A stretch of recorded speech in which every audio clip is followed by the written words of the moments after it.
Shalom, everybody. This is Dave from Universal Truth and Mankind. I am your host, and this is Meditation 201. Now, understand, this particular video is actually an extension of the last video, or I split the last video in half because this has a subject that can stand on its own. But like always, please subscribe to my Rumble and YouTube channels. Also, like and share these videos. They're all free. And also, um, make sure that you watch all the previous videos to understand or have a context for understanding this video as well. And you can do that by going down to the description, clicking on playlist for Meditation 201, and you'll see all the videos listed there.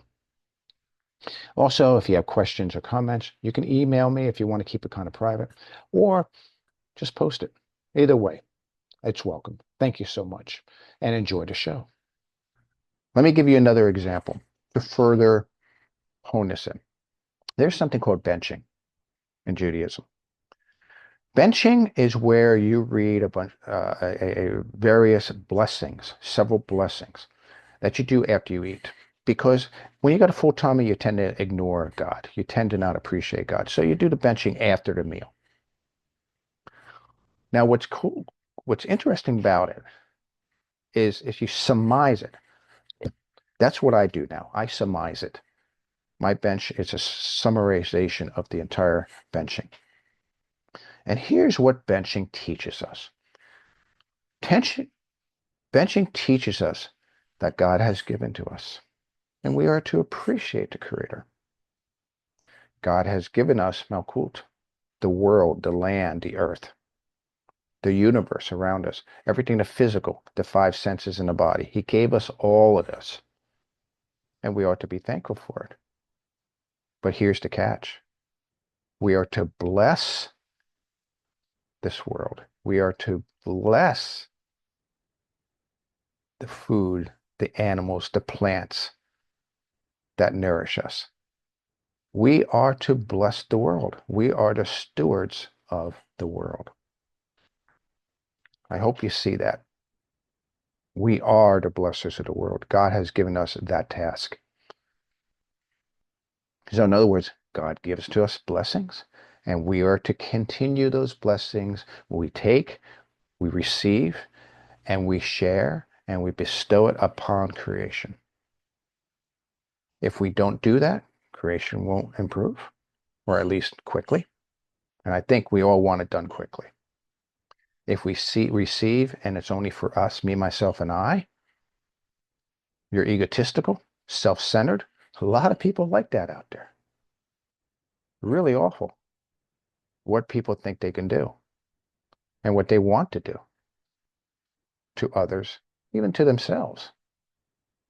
So benching teaches us that we can and we have to bless the world.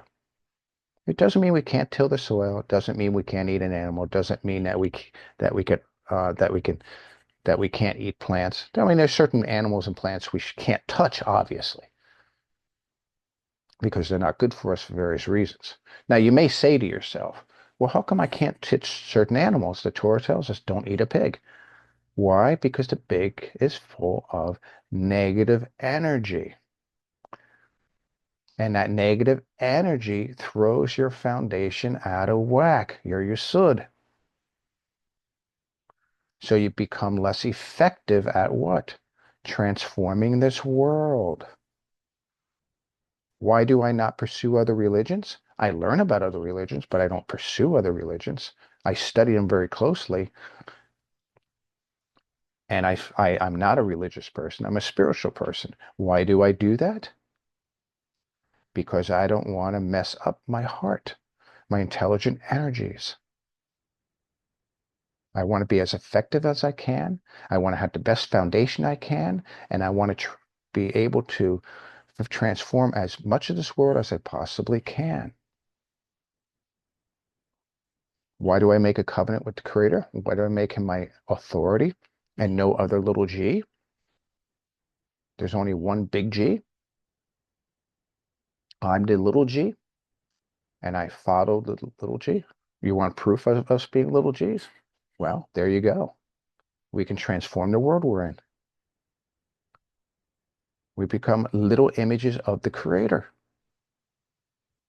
the intelligent energies, which creates the positive energy, the love, which means, and as in benching, that we can bestow upon and bless the world.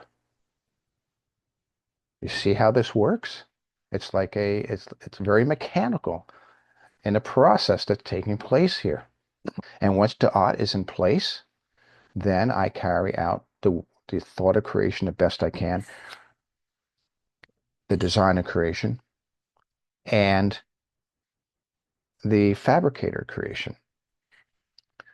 Now, we're not going to understand anything. God is going to give us a little eyedropper and say, I want you to fix this. That's it. That's all you need to know. When I used to work with the military as a contractor, I had a clearance. I can't tell you which one, but I had a clearance. And that clearance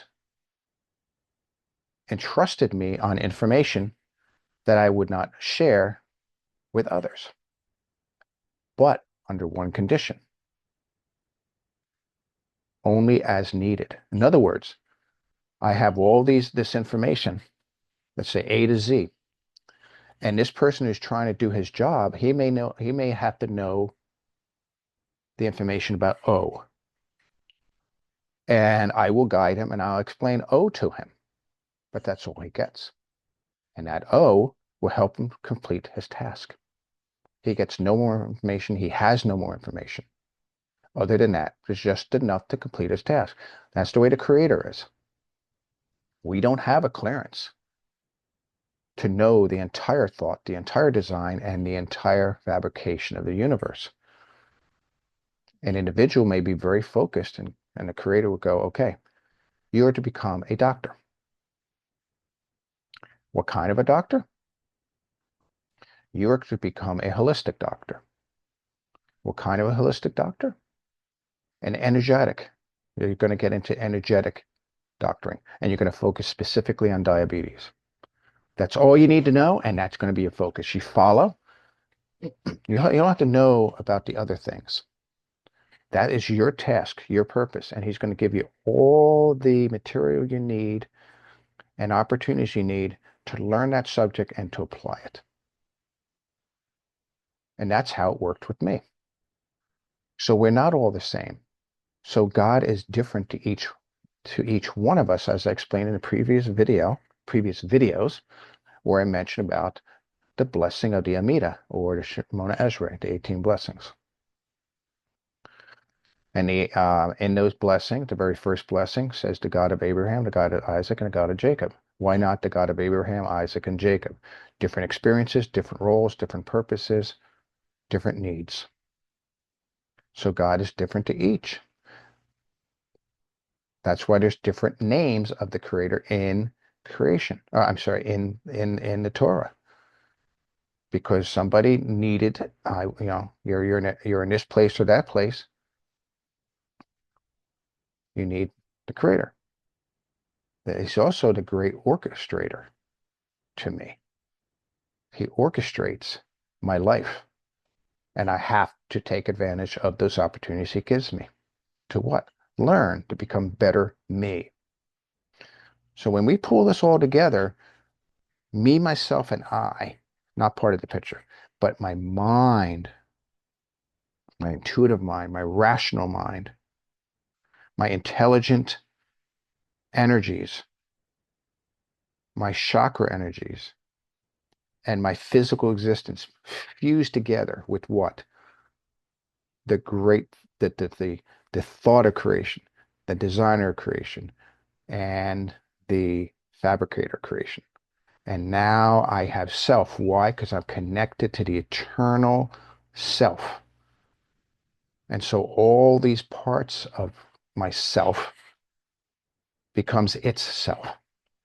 I'm no longer alone. I'm not on my own.